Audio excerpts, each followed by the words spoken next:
맞아요. 주시는 하나님의 말씀의 제목은 옛 정리를 통한 하나님의 섭리라는 제목으로 신명기서 32장 2절 말씀을 통하여 같이 모여서 이렇게 예배드리고 온라인 예배드리는 모든 분들에게 오늘 특송처럼 어제신 주님의 은총이 어루만져 주시는 사랑이 함께하는 귀한 주일 예배 되어지기를 소망합니다. 오늘 신명기서 32장 7절에는 옛날을 기억하라 이렇게 말씀하고 있고, 이사야 46절 9절에도 너희는 옛 정리를 기억하라. 나는 하나님이라 나 이에 다른 이가 없느니라. 나는 하나님이라 나 같은 이가 없느니라. 분명히 하나님을 이렇게 기억하라고 하지만 성경에는 또 기억하지 말라는 말씀으로 함께 하는 것을 볼 수가 있습니다. 기억하라와 기억하지 말라라고 주님께서 이렇게 말씀하시는 이유가 뭡니까? 성경은 기억하라와 기억하지 말라라고 이렇게 말씀하고 계시는데, 성경에 보면 이사야 43장 18절에 너희는 이전 일을 기억하지 말며 옛적 일을 생각하지 말라라고 이렇게 주님께서 말씀하고 계신 것을 볼 수가 있습니다. 집사님 다음 거 한번 됐어요. 예. 그래서 너희는 이전 일을 기억하지 말며 옛적 일을 생각하지 말라. 이전 일을 기억하지 말라고 정반대의 말로 또한 기록되어 있습니다. 이전 일을 무엇을 기억하지 말라는 겁니까? 죄악된 것들, 슬펐던 일들, 원망했던 일들, 불평했던 일들, 이런 더러운 것들을 기억하지 말라. 그 이유는 보라 내가 새 일을 행할 것이요 이제 나타날 것이라. 그리고 나서 주님께서 기억만 하지 말라 하지 마시고 그렇게 우리를 새 일을 통하여 구원의 백성으로 만드신 이유가, 주님이 이렇게 말합니다. 이제 나타날 것이라. 이 백성이 내가 나를 위하여 지었나니 나의 찬송을 부르게 하려 함이라. 비록 부족하고 연약하지만 그러나 과거는 잊어버리고 이제 하나님을 찬송하는 백성이 되어라 라고 하시면서 구원을 베푸신 목적은 찬송을 하라고 말씀하고 계십니다. 그리고 오늘 본문의 말씀에 보면 기억하라 하시면서 하나님께서 우리에게 요청하시는데, 모세가 이렇게 하나님에 대해서 좋은 것들을 기억하며 그러기 위해서 하나님 모세를 통해서 어떻게 하십니까? 오늘 본문 32장 1절 전에 31장 마지막 절에 보면, 그리고 모세가 이스라엘 총회에 이 노래의 말씀을 끝까지 읽어 들으니라. 노래의 말씀으로 만들어 찬송으로 만들어서 오늘 본문 신명기 32장 1절부터 긴 이 32장 전체의 말씀을 전체 몇 절입니까? 52절 말씀을 노래 가사로 들려지게 만들어지는 그런 교훈을 하고 있는 말씀이 이 말씀입니다. 그래서 이런 찬양을 하라는 겁니다. 찬송을, 하나님의 좋으시고 능력이 많으신 것을 기억하고 감사하며 찬송하라 라고 말하고 있습니다. 오늘 이 시점은 어느 시점입니까? 다음 주는 우리 맥주감사 절기를 지키는 날입니다. 더 나아가 교회가 설립된 지 31주년이 되는 날입니다. 그리고 6월 달에 지금 지나면 7월 달을 맞이해서 중반기가 지나갑니다. 6월 달은 호국의 달로 며칠 전에 6.25 71주년을 우리가 과거의 역사가 있지 않습니까? 이 모든 것을 통틀어서 다시 한번 우리가 옛적 일을 기억하면서 우리는 이 시대에 어떻게 믿음의 경주를 할 것인가, 예수 믿는 자답게 살고 교회로서 어떤 비전을 갖고 살아야 될까, 오늘도 말씀 듣는 여러분에게 하나님의 은총과 능력이 찾아가는 은혜의 주일 예배가 되어지기를 주의 이름으로 축원합니다. 첫째로, 둘째로 이 두 가지를 통해서 하나님 말씀을 전하기를 원하는데, 말씀하기를 원하는데 우리가 첫째로 뭘 말씀하고 계시냐면, 왜 기억하라고 모세에게 말씀하고 계십니까? 오늘 본문 7절을 같이 한번 읽어보겠습니다. 오늘 본문 7절입니다. 옛날을 기억하라. 역대 연대를 생각하라. 내 아버지께 물으라. 그가 내게 설명할 것이요 내 어른들에게 물으라. 그들이 내게 말하니라. 옛날을 기억해래요. 그리고 역대의 연대를 생각해래요. 그리고 내 아버지에게, 조상들에게 물으래요. 그가 내게 설명할 것이요, 내 어른들에게 물으라, 그들이 내게 말하리로다 라고 말씀하고 있습니다. 기억하라 말씀하는데 뭘 기억하라고 말합니까? 이 신명기서 32장 전체의 내용을 보면 하나님의 은혜를 기억하라고 말하고 있는 겁니다. 하나님의 은혜는 돌에 새기고 원한과 원통한 일은 물로 다 씻어내리는 역사를 하라고 말하고 있는 겁니다. 또 뭘 기억합니까? 하나님의 복된 만남을 기억하라 말하고 있고, 더 나아가 뭘 기억하라 말하고 있습니까? 고난의 때가 있었는데, 예수 믿고도 고난의 때가 있는데 하나님이 도와주셨던 것들을 기억하라고 말씀하고 계십니다. 여러분 속에 이 기억하며 노래가 있습니까? 찬양이 있습니까? 간증이 있습니까? 그러면 복된 성도의 길을 걸어가고 있는 겁니다. 오늘 신명기서 이 말씀은 모세가 기록한 말씀입니다. 신명기서 말씀의 내용은 뭡니까? 옛날 과거를 희생하면서 기록되어져 있고요. 더 나아가 창세기, 출애굽기, 레위기, 민수기를 통하여서 율법을 주었는데 율법을 재조명하는 내용으로 기록되어져 있고요. 그리고 이제 자기는 죽는다는 거예요. 그리고 후계자 여호수아가 이겼다면서 유언적으로 하신 말씀이 오늘 본문이에요. 유언적으로 하는 이유가 뭐예요? 이제 머지않아 지금 느부산에서 이 가나안 땅을 바라보면서 들어가야 되는데 모세는 120세에 죽게 됩니다. 그리고 가나안 땅에 들어갈 이 후손들, 그리고 이 가나안 땅의 그 과거의 역사를 기억한 사람들은 얼마나 있을까요? 1세대는 광야에 다 죽어버렸어요. 홍해를 건넜고 유월절을 체험했고 10가지 이적을 체험한 1세대는 다 죽고 2세대만 가나안 땅에 들어가서 옛날 모습으로 우상을 섬기고 타락하고 변질들고 방황할까봐 다시 한번 모세는 뭡니까? 옛날을 기억하라. 그리고 네 조상들에게 물어봐라. 어떤 하나님가에 대해서 바르게 알고 가나안 땅 들어가서 현재 어떻게 무엇을 살아야만이 세월을 아끼면서 살아갈 수 있는가에 대해서 교훈을 얻으라고 뭐로 만들었습니까? 노래로 만들었다는 거예요. 증거송이에요. 하나님이 어떤 분인가, 하나님이 어떤 일을 하셨는가에 대해서 신명기서 32장은 기록되어져 있습니다. 특별히 신명기서 8장 오늘 32장 8절부터 14절은 여호와는 선하시다, 인자하시다. 어떻게 선하십니까? 오늘 8절에 보면 지극히 높으신 하나님, 히브리어로 엘리온입니다. 우리 하나님은 어떤 신과 비교할 수 없는 지극히 높으신 온 우주를 섭리하시는 하나님. 섭리가 뭡니까? 섭리란 말은, 이 섭리한다는 거는 성경에 단어가 안 나와요. 섭리란 단어가 안 나와요. 그러면 작정이란 단어는 나오죠. 이 섭리, 작정, 그 말이 뭡니까? 우리 하나님은 전능하시고 무수부재하셔서 모든 우주와 모든 인간과 모든 자연과 만물을 다스리시는, 인도하시는 그것을 섭리라 합니다.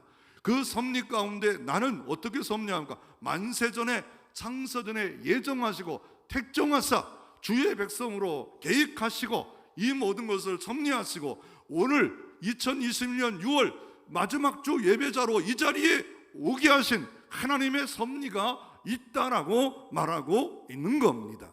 나의 모든 삶에 전능하신 하나님의 섭리의 손길이 계속 운행하고 있다라고 말하고 있으면서 그 하나님은 지극히 높으신 하나님이고, 그 하나님은 8절에 보면 자기 민족들에게 기업을 주시는 하나님, 인종을 나누실 때 이스라엘 자손의 수요대로 백성의 경계를 정하신 하나님, 경계를 정하신 하나님이에요. 뭡니까? 부자와 가난한 자와 수명을, 또한 나라와 민족, 남북이 분단, 이 모든 것도 경계를 정하시는 그런 섭리하시는 하나님이라고 말하고 있습니다. 그 하나님은 어떤 하나님입니까? 10절 말씀해 보니까 여호와께서 그를 황무지에서 짐승이 부르짖는 광야에서 만나시고 호위하시며 보호하시며 자기 눈동자같이 지키셨도다. 광야에서 어려운 일 만날 때마다 하나님이 어떻게 했다고요? 눈동자같이 자기 눈동자같이 지키시고 호위하시고 보호하시는 하나님. 그 하나님은 여러분 하나님을 믿으시기를 바랍니다.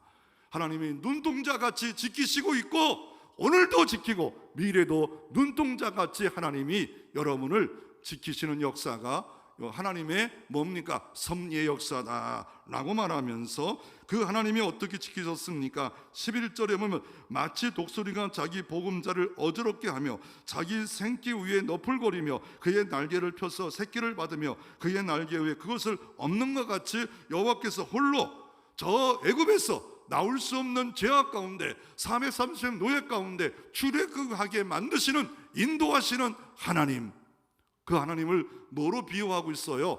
독수리로 비유하고 있잖아요. 그 새의 가장 강력한 새 독수리입니다. 독수리가 어떻게 하면 그 새끼를 벼랑 위에 놨습니다. 잘 돌봐줍니다. 때가 되어서 날아야 되는데 편안한 가운데 너무 있으니까 어떻게 합니까? 그 보금자리에서 계속 떨어뜨립니다. 그리고 떨어뜨려서 거의 죽게 되었어요. 그 날개를 몇 번 받아서 다시 떨어뜨리면 강한 날개를 갖고 독수리로 날아가는 그런 역사를 고난을 통하여 이런 연단을 통하여서 하나님이 이스라엘 민족을 강하게 만들어 주셨다라고 말하고 있습니다.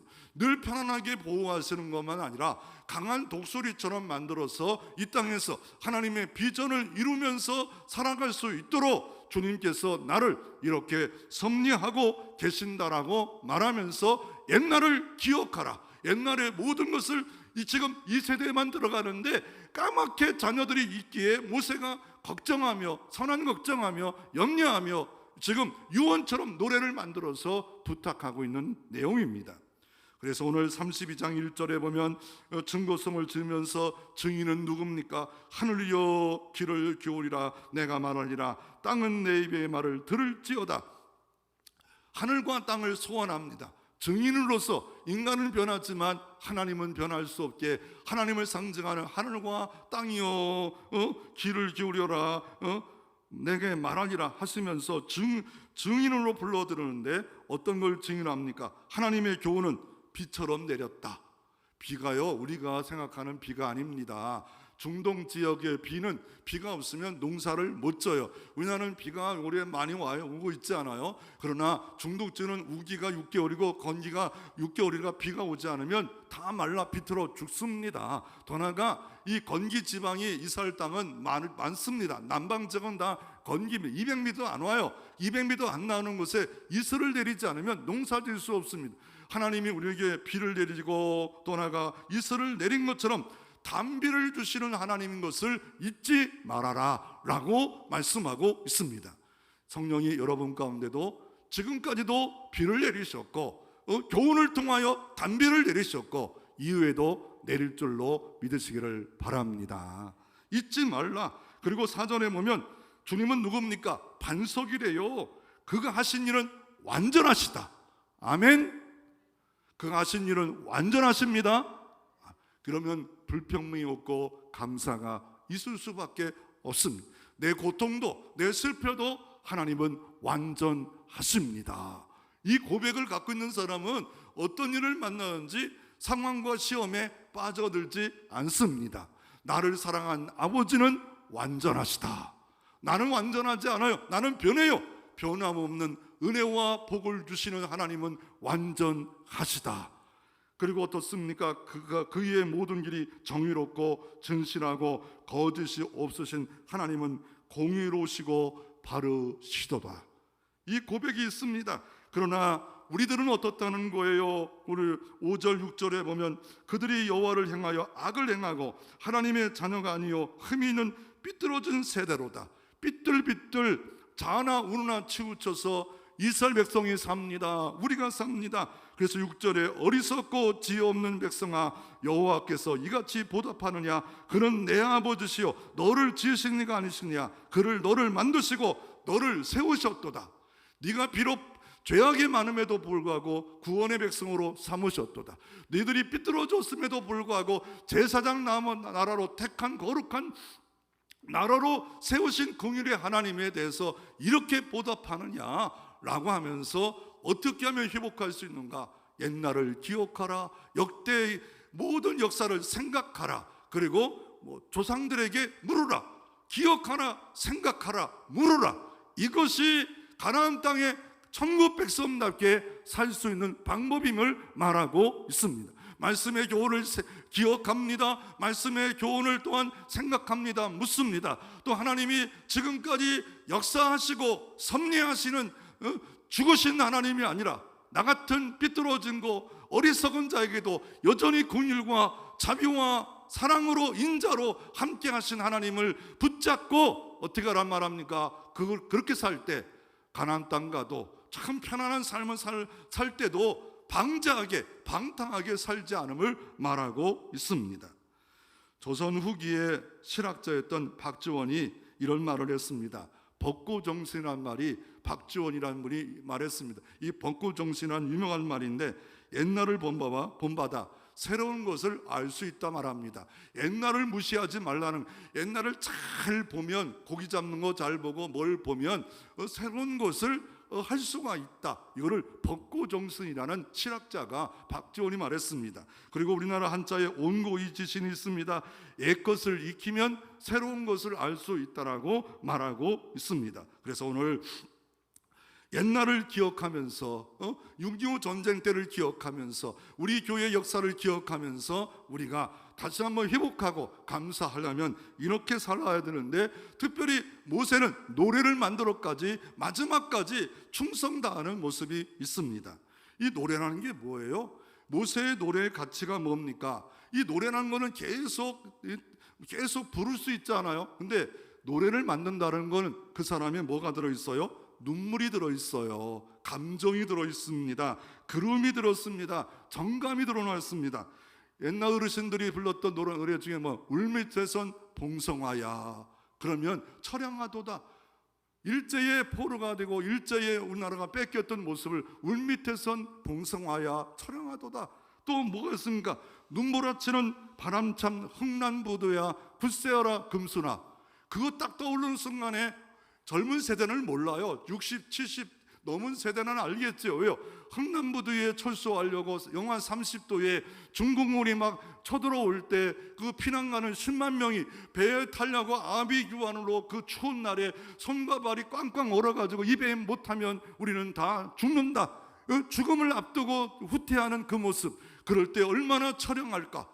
그리고 눈물 젖은 두만강을 우리가 부를 때 이 작사자가 어떻게 불렀냐면요, 1930년에 중국 동부 지역에 갔다가 두만강을 봤대요. 두만강을 보면서 흐르는데 밤새 어떤 여인이 눈물을 짓는 울음소리가 들려오더래요. 그 나중에 가서 알아봤더니 이 사람이 누구냐면요, 그 독립투사 문창식 부인이 남편이 그리워서 눈물 짓는 거래요.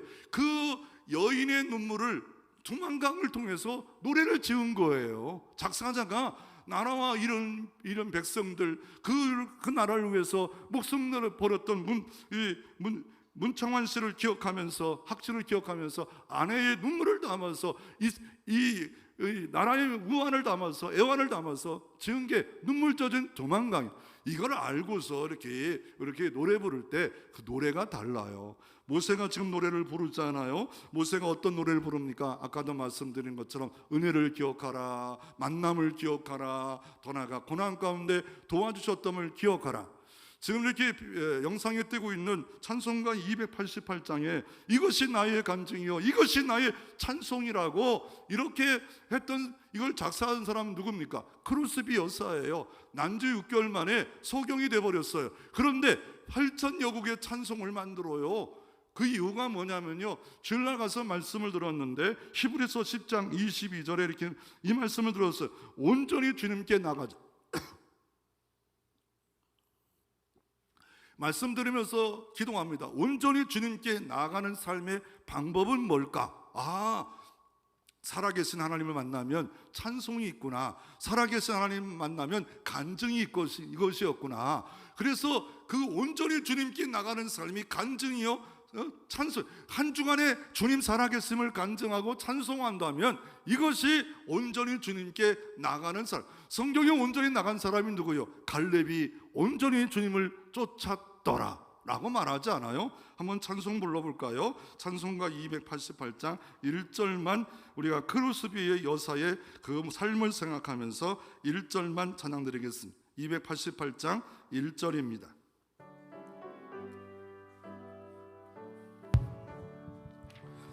예수를 나의 구주 삼고 성령과 피로서 거듭나니 이 세상에서 내 영혼이 하늘의 영광 누리도다. 이것이 나의 간증이요 이것이 나의 찬송일세. 나 사는 동안 끊임없이 구주를 찬송. 이것이 나의 간증이요 이것이 나의 간증이요 이것이 나의 찬송일세. 나 사는 동안 끊임없이 구주를 찬송하리로다. 여러분 삶에 끊임없는 간증과 찬송이 있기를 소망합니다. 어떤 하나님을 찬양합니까? 32장 2절에 비를 내려주시는 하나님, 교훈의 비를 내려주시고 반석이 되어주시고 어리석음에도 불구하고 도와주시고 함께하시는 하나님을 찬양하고, 이것을 까먹었다면 다시 한번 옛날을 기억하라, 물어라, 역사를 다시 한번 조명해봐라 라고 말하고 있습니다. 그런 인물을 한번 소개하기를 원하는데, 역대하 33장 10절부터 13절에 등장하는 므낫세 왕입니다. 그 아버지는 히스기야 왕입니다. 히스기야 왕하면 유다에 존경받는 몇 명도 안 되는 왕 중에 여호사 왕, 히스기야 왕, 다윗 왕, 몇 명 안 되는 왕 중에 대표적인 왕입니다. 그의 자녀예요. 그리고 언제 낳냐면 죽을 병에 걸렸을 때 하나님 앞에 기도함으로 15년 생명의 연장받은 축복의 때에 자녀를 낳았어요. 그런데 그 축복의 때에 히스기야가 조금 방탕한 것 같습니다. 자녀를 빠르게 양육하지 못했는지, 스스로 방탕했는지 이 므낫세가 역대 왕 중에 가장 악합니다. 어떻게 악합니까? 아버지가 다 우상을 다시 다 부서뜨렸는데 다시 신당을 세우고 아세라의 목상을 세우고 1월 성신을 세우고 또 여호와의 성전에 우상도 세우고 흰놈의 골짜기에 자기 아들들을 제물로 드리는 이런 우상의 형식을 다 동원하고 정말 악한 왕이었어요. 그래서 10절에 이렇게 기록되어 있습니다. 여호와께서 므낫세와 그의 백성에 이르셨으므로 그들이 듣지 아니하므로, 자꾸 선지자를 통해서 말씀했어요, 교훈했어요. 듣지를 않아요. 그러니까 하나님이 어떤 방법을 드십니까? 희초리를 들었습니다. 징계를 들었습니다. 여호와께서 아수르 왕의 군대 지휘관들이 와서 치게 하심에 그들이 므낫세를 사로잡고 쇠사슬로 결박하여 바벨론으로 끌고 간지라. 어려움을 당해요. 6.25 전쟁도 무엇 때문에 그랬을까? 우리가 심사참배 때문에 이런 어려움을 당했다고 기독교 역사 사회학자는 말하고 있지 않아요? 결국 그는 바벨론에 끌려가는 포로 신세가 돼버립니다. 수많은 사람이 다 죽고 마는 이런 일이 벌어집니다. 그렇지만 이 므낫세는요, 역대하 33장 12절에 그가 환난을 당하여 그의 하나님 여호와께 간구하고, 왜 그랬을까요? 부모의 아버지의 신앙, 어렸을 때도 배웠던 말씀이 기억나서 환난 가운데 여호와 하나님께 구했고, 그의 조상들이 하나님 앞에 크게 겸손하고, 그냥 겸손도 아니요, 크게 겸손했어요. 납작 엎드려졌습니다. 하나님 아니면 살 수 없습니다. 하나님 아니면 나는 이거 도대체 회복될 일이 없습니다. 크게 엎드려져 버렸어요. 그랬더니 기도하였으므로 하나님이 그의 기도를 받으시며 그의 간구를 들으시사 그가 예루살렘에 돌아와서 다시 왕위에 앉게 하심에 므낫세가 그제서야 여호와께서 하나님이신 줄을 알았더라. 그제서야 축복이 므낫세에게 있는 것을 볼 수가 있습니다. 이 땅에 두 가지 큰 성도의 길이 있어요. 지혜로운 종은 미리 두 손 들고 하나님 교훈에 붙들려 성령에 붙들려 살기를 원합니다. 또 하나는 뭐냐면요, 매맞고 터져서 그제서야 여호와를 찾고 이제라도 충성하겠습니다. 둘 중에 참 좋은 성도에, 그러나 평생 어증쩡쩡한 성도의 길을 걸어가는 산다면 지혜롭지 못하고 삐딱하게 살 수밖에 없습니다. 여러분도 그제서야 복이 찾아가는 역사가 있기를 소망합니다. 조상들이 하나님이 어떤 하나님입니까? 반석이신 하나님, 광야 가운데 독수리로 날개치면서 너풀거리면서 인도하신 하나님, 그분 앞에 크게 겸손하였더라. 그럴 때 희복의 역사가 악하고 악한 왕 므낫세에게도 주어졌던 것처럼 오늘 우리가 부족하고 삐딱하고 패역한 우리의 모습일지라도 주님이 회복하면 형통의 문이 우리 가운데도 열려질 줄로 믿으시기를 바랍니다. 부모의 은덕을 잊어버리면 배은 만덕하지 않아요. 하나님의 은혜를 잊어버리며 살지 말라. 왜요? 하나님은 히브리서 10장 2절 어제나 오늘나 영원토록 동일하신 하나님이고 변함이 없고 희전한 그림자도 없고 때를 따라 은혜를 베풀기를 원하시는데 누구에게? 기도하는 자에게. 누구에게? 크게 조상들이 하나님 앞에, 크게 여호와 하나님 앞에 엎드러질 때 우리에게도 다시 한번 회복의 은혜를 주신다라고 말씀하고 계십니다. 로버트 클린턴 박사가 있는데 리더십, 지도자의 대가입니다. 7권의 책을 썼습니다. 영적 지도자 만들기, 효과적인 리더십 개발, 유종의 미. 그런데 성경과 교회사의 대단한 인물을 900명을 뽑았는데 그 중에 일반 교회사에 성공적으로 끝까지 달려간 사람 100명, 성경에는 50여 명밖에 없다는 겁니다. 온전히 평생 하나님을 전심으로 뒤의 것을 잊어버리고 표대를 향해 달려간 사람, 비록 죄를 범했을지라도 회개하고 애통하며 자복하고 돌이키고 이렇게 선 사람이 50여 명밖에, 49명밖에 없더라. 끝까지 달린 사람은 10%밖에 없더라 라고 말하고 있습니다. 한국교회 10%, 전 세계계 10%, 내가 될 수 있다면 얼마나 좋을까요? 그래서 구약 성경에는 이렇게 잘 달리는 사람들은 다윗의 길을 걸어갔더라. 그러나 그 반대 사람은 여로보암의 길을 걸어갔더라. 신학으로 말하면 뭡니까? 좁은 문, 좁은 길, 자기 십자가 지고 십자가 바라보고 주님을 따라갔더라.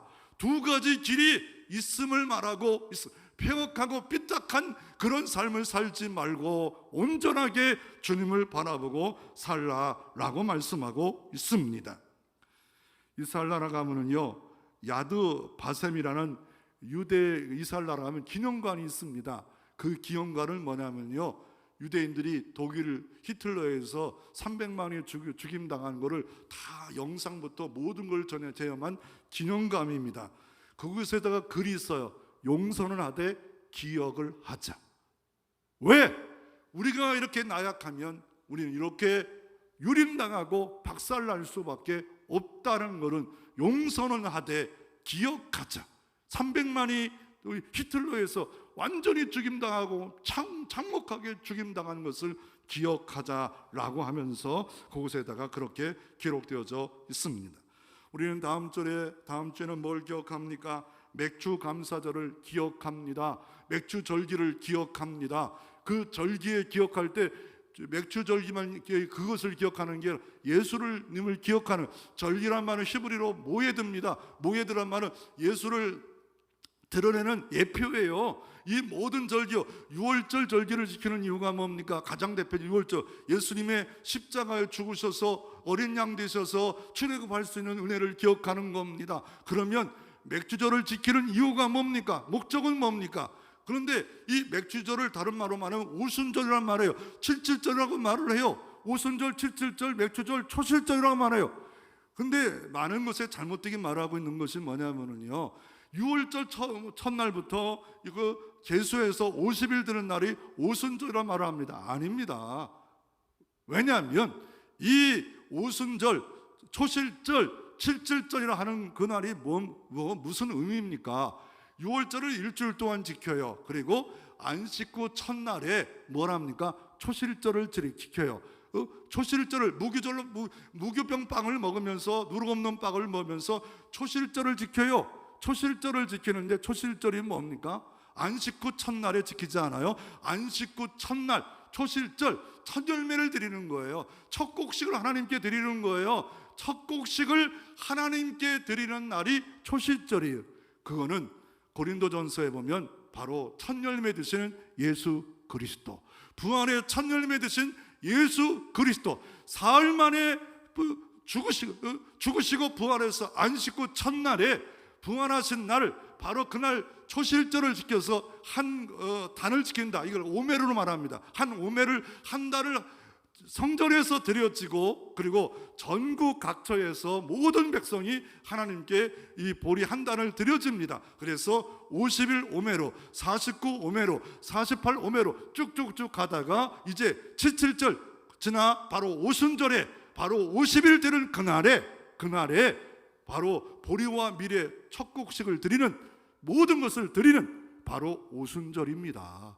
첫 곡식을 드리는 날이에요. 바로 우리는 가나안 땅에서 첫 열매를 하나님께 드리듯이 첫 곡식을 하나님께 드리짐으로 말미암아 우리도 부활의 백성이다. 그래서 우리가 이 맥주절을 지키는 이유가 뭐예요? 나는 부활의 백성이다. 그리고 이때 오순절 날 신약시대는 어떤 일이 벌어졌습니까? 교회가 탄생했어요. 오순절 날이 이미 이름에 성령이 임하심으로 말미암아 교회가 탄생했습니다. 교회가 세워졌습니다. 그래서 부활의 백성들의 공동체, 바로 이게 교회입니다. 그리고 사랑의 공동체 교회입니다. 선교의 공동체 교회입니다. 그래서 맥주절을 지키는 이유, 나는 부활의 백성이 되었다. 내 공로가 아니라, 내 자격이 아니라 예수 십자가 은혜로 말미암아 내가 부활의 백성이 되었고, 나는 부활의 확증을 받은 백성이다. 내 공로가 아니다, 내 자격이 아니다. 예수님의 은혜 때문에 영생 부활로, 영원한 부활로, 생명의 부활로 나는 동참했다. 그 마음을 담아 첫 곡식을 드리고 첫 열매를 드리면서, 하나님, 나는 내가 이런 귀한 은혜를 주신 거 은혜입니다. 그리고 그렇게 레위기 23장 17절에 말씀하고 있고요. 그리고 더 깊은 거, 왜 그때는 새 소재를 드릴까? 왜 마지막 오순절에는 왜 누룩 없는 떡을 드릴까? 왜 소재인데 새 소재일까? 이거는 다음 주에 말씀해야 될 것 같고요. 이 축복의 역사는 뭡니까? 출애굽기 23장 16절부터 축복의 역사를 맥주절을 지키라 하시면서, 그럴 때 20절에는 주의 사자로 절대적인 보호를 약속하고 계십니다.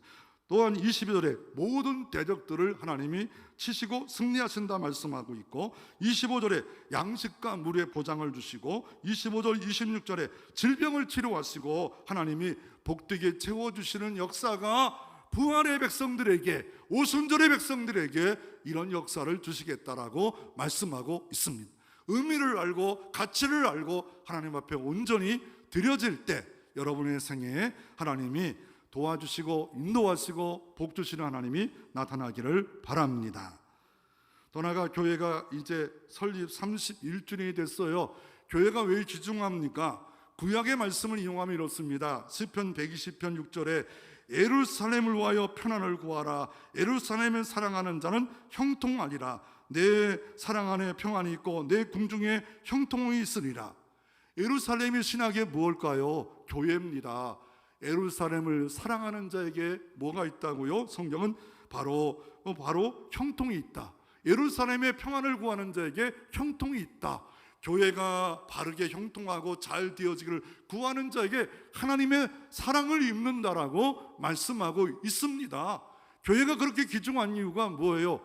주님의 핏값으로 산 교회이기 때문에 귀중합니다. 더 나아가 에베소서 1장 23절에 교회는 주님의 몸입니다. 이 땅에 성육신 하시다가 다시 부활하고 승천하셨지만, 이 땅에 주님의 몸된 교회로 주님의 몸으로서 성도를 불러다가 이 땅에 남겨놓은 교회이기 때문에 귀중합니다. 또한 골로새서 1장 17절에 교회의 머리는 예수 그리스도니라. 주님이 이 교회를 통치하고 있고 이 교회를 통하여 구원의 구원선으로 사용하기 때문에 귀중하다. 내 교회다, 내 교회다, 내 교회가 음부의 권세를 이기리라 라고 말씀하고 계십니다. 그래서 교회의 귀중성을 다시 기억하면서 형통을 구하고 평안을 구할 때 하나님이 다시 한번 우리에게 형통을 주고 평안을 주겠다라고 말씀하고 계신 것을 볼 수가 있습니다. 저희 교회가 이제 31년이 됐습니다. 뭐 잘한 건 없지만 그래도 모든 돌아보면 은혜입니다. 31대 딱 이때 7월 30일 날 1990년 7월 30일 날 대학원 3학년 때 교회를 세웠어요. 친구들과 함께 양지 또한 저 사당동을 다니다가 감동받아 이렇게 교육전서만 하다가 주님 오시면 어떻게 될까 해서 안산부터 누비고 수원에 왔는데 교회를 주는데 어떠냐 건물이 다 짓지 않았어요. 상가 건물이 메탄동에는 이 동에는 상가 건물인데 교회를 짓지 않았는데 그 집사님이에요. 줬던 이유가 그러더라고요. 건축비가 부족해서 그거 전세금 받으면 써먹으려고. 왜냐하면 마지막 건축을 해야 되는데 돈이 없이 이 남편을 또 하고 함께 건축을 했어요. 그래가지고 화장실도 없는 거 날짜 가봤더니 날짜 끝난다고 했는데 그분은 훌륭했지만 못 믿겠어요. 집사님들 믿으면 안 돼. 갔는데 다 되지도 않았더라고요. 그런데 어떻게 해요? 다 광고하고 다 준비했는데 그래서 나중에 건축 끝난다는 날짜는 저는 안 믿어요. 안 믿기로 했어요. 끝나야 끝나는 거야. 그래서 그냥 한 2주는 저 바깥에 똥숟갈 만들어가 통에다 통통 해가지고 이렇게 했는데 상가 3개를 얻은 거예요. 그리고 딱 열면 방 2개, 처제실 우리 승리 1살, 첫째 승리 1살과 3호 사택. 근데 거실도 없는 곳에서 감사한 게 뭐냐면 첫 주에 5살짜리 여진 아이가 앞에 집에 있는 애가 놀러 왔어요. 예배 드리는 게 아니에요. 걔 안 치고 예배 드렸어요. 얼마나 감사한, 걔만 보고 예배했어요. 걔만 보고. 그리고 또 감사한 거는 뭐냐면 교회를 찾고 있는 삼성에 다니는 반주까지 할 수 있는 이 순재 집사예요. 녹음돼가지고 빨리 많이 퍼줘야 돼. 지금 강남에 살아요. 삼성에 다니는데 여름 휴가 갔다 와서 다른 교회 가려고 하다는데 별로 애들을 관심이 없는데 그래서 찾다가 갑자기 보니까 교회가 생겼대요. 그래가지고 오후 예배에 휴가 끝나고 오후 예배 오자마자 등록해서 반주하고 재정 보고 할렐루야요. 너무 감사한 거예요. 너무 재정이 잘 뭔지도 모르는 대학원 3학년짜리가 재정을 봐주니까 얼마나 편한지 몰라요. 편한지 몰라요. 그러다가 6개월 만에 또 사기를 당합니다. 뭐냐면 엠브라스가 막 수혜배로 막 떠더라 그래가지고 무슨 경찰이 왜 뜨지 우리 집 앞에 그랬더니 자동차에다가 엠브라스 달아가지고 막 들어오더라고. 2명인데 1명으로 가고 1명 들어오더니 교회가 개척이 됐네요. 너무 좋네 여기가. 그래서 우리 가정이 한 20여 명 가족 식구가 되는데 제가 보니까 감동이 있어. 여기다가 교회를 오겠습니다. 속으로 할렐루야 놀렐루야. 여진이도 오고 첫 주에 반주자도 오고 왜 나는 이렇게 형통할까? 난 대단한 인물인가 봐. 하나님 뭐 이렇게 사랑하지? 그러면서 간판을 해주겠대요. 200만 원 들어가지고 30년 전에 LED로 막 간판이 시원찮았걸 나요. 그냥 이렇게 불도 안 들어오는 간판을 대충 만들었더니 200만 원 들어가지고 하겠대요. 그래가지고 일주일이 왔는데 뭡니까? 계약금을 내놓으래요. 그래서 이거 뭐냐 이 개척교 하면은요 제가 아는 분들이 많이 헌금해가지고 2달 생활비가 있었는데 다 내놓으려다가 절반 딱 해가지고 20만 원을 갖다 줬더니 저 시흥 가지고 날라가더라고요. 택시 같이 가서 앞에서 날라가는데 쫓아가도 소용없어요. 돌아오면서 딱 하나 기억. 아무도 믿지 말자. 아무리 잘해준다고 해도 믿지 말자. 그런데 인간의 머리는 한계가 있더라고요. 지난주 금요일 날 이렇게 다 예배 끝나고 뒤에 앉다가 딱 붙잡았는데 어떻게 했다고요? 붙잡았는데 의자 앉아고 터썩 앉았어요. 근데 아뿔싸 의자가 아니라 그 중간 사이로 쫙 내려가면서 여기가 쫙 까졌어요. 그랬으면 이번 주는 잘해야잖아요. 이번 주도 분명히 잡았어. 이렇게 만져봤어. 있어요. 근데 의자를 잘 잡았어야 되는데 의자를 안 잡고 옆에 가까이 의자 앉아 또 앉았더니 아주 웅덩이 방아를 얼마 찐지 몰라요. 뭘 교훈을 얻었냐면요, 깜깜할 때는 믿지 말자, 의자에 앉아가지고 불을 끄자. 근데 이거 또 까먹을 거예요. 습관이 돼가지고 뒤로 가서 그냥 딱 만지고 얼른 불 끄다 보니까 근데 까지지 않았어요. 감사하는 일입니다. 두 번째로 우리가 살펴보기를 원하는 것은 6.25 전쟁을 통한 하나님의 도우심을 기억할 필요가 있습니다. 북한과 남한의 전쟁을 우리가 했는데 북한은 20만 명 있었고 남한은 10만이었고 전차는 246대였고 남한은 한 대도 없었습니다. 북한은 211개 전투기가 있었고 또한 남한은 22대, 한 10분의 1밖에 안 됐어요. 그런데 모아 싸움이 골리앗과 다윗과의 싸움이었습니다. 그런데 전쟁에 우리 대한민국이 민주국가로 지금도 있지 않아요.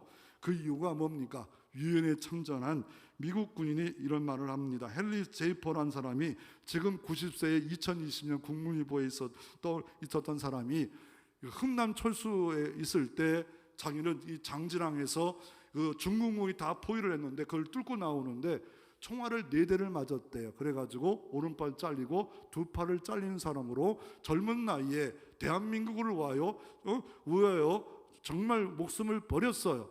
그때 미국이 사상자가 거의 15만 명이 됩니다. 전체 대한민국의 죽은 자가 600만이 되는데 이 15만 명이 미국 군인, 미국이 좋다 나쁘다 따지지 마시고요, 그 대한민국을 위해서 여러분 자녀를 내놓을 수 있겠어요? 우리가 미국을 위해서 15만 명을 보내서 죽게 사상자나 병든 자가 될 수 있겠습니까? 그 사람이 이거는 너무 그분은 이런 말을 합니다. 우리의 값진 희생을 통하여 대한민국이 자유민주국가가 되었고 그때 10만 명을 건질 수가 있었다고 자기의 희생이 하나, 다리 두 쪽이 통해서 이민족을 지켰다라고 말하고 있습니다. 3일 만에 서울은 함락되었고 40일 만에 낙동강까지 갔습니다. 결국은 다 무너질 수밖에 없었지만 하나님이 미국을 도와서 비 오는 날 우비를 쓰면서 이 땅에 달려왔습니다. 그래서 워싱턴 DC의 한국전쟁기념공원의 비문에 이런 글이 있습니다. 한 번도 만나지 못했던 사람들, 전혀 알지도 못했던 나라의 자유를 위해 달려갔다. 그래서 15만 명이 사상자를 나눈 역사가 이루어졌고 결국 1950년 9월 15일에 메가다 장군을 통해서 인천 상륙작전을 시작합니다. 5,000대 1의 성공에 그것을 기도로 하나님의 장군 그 사람을 통해서 상륙했고 그리고 한 달도 안 돼서 서울을 탈환했고 다시 밀려오는 중국군 때문에 저 북한까지 다 회복할 줄 알았는데 100만이 일사후퇴 1월 14일 그 추운 영하 30도 40도 되는 그때 후퇴를 해서 결국 1953년 7월 20절에 휴전을 했습니다. 그런데 그 모든 역사에 기적의 역사가 있었습니다. 5가지 기적을 말하는데 6가지 기적이 있었더라고요. 첫째로 미국 대통령 트루만이 이 전쟁 소식 나고 10초 만에 전쟁에 참여한다. 10초 만에 결정했대요. 10초 만에 결정하기가 쉽지 않잖아요. 하나님의 감동이라고 생각됩니다. 둘째로 유엔 상임 이사국이 7나라가 미국, 소련 다 큰 나라가 모여야 되는데 소련이 북한을 도와야 되는데 왠지 참여를 못했대요. 참여 못한 이유가 여러 가지. 소련이 거부권 있으면 참여 못했으면 우리나라는 공산화되어서 주일 예배 자유 없습니다.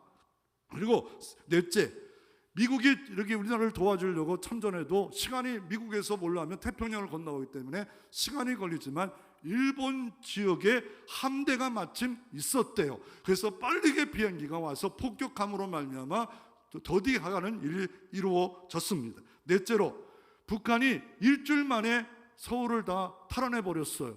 그런데 그냥 밀어붙였으면 2달, 한 달 만에 저 부산까지 떨어질 수밖에 없는데 공산주의자 박헌영이 이런 말을 합니다. 김정일에게 이런 말을 합니다.